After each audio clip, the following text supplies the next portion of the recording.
Qytetarët e Fierit janë pak të ndjeshëm kur bëhet fjalë për të reaguar për çështje mjedisore, ndonse problemet janë të mëdha. Ka qenë lëvizja evropiane në Shqipëri dhe një organizatë slovake, mbështetur nga Ministria e Mjedisit, që zgjodhën Fierin për të sensibilizuar qytetarët dhe vendorët për të bashkëpunuar në mbrojtjen e mjedisit. Kemi një reagim vetëm kur ndodhin aksidente apo probleme me mjedisin, të cilat zën faqet e para të gazetave apo të kronikave televizive dhe më pas mbasi mbaron ky skup, çështja ngelet aty, nuk ka më zhvillim.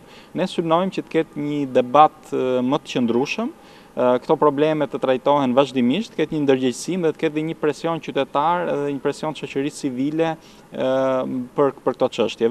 Shoqëria civile kërkon të aplikojë në Shqipëri një model të ngjashëm me atë të vendeve të rajonit, ku synohet që përmes caktimit të një qytetari si administrator të evidentohen dhe raportohet çdo rast cënimi mjedisit që në momentet fillestare, duke reduktuar apo parandaluar dëmet e mëdha. Vetëm pak ditë më parë, lumi i Gjanicës në Fier dhe mbetje të Ullirit të përpunuar.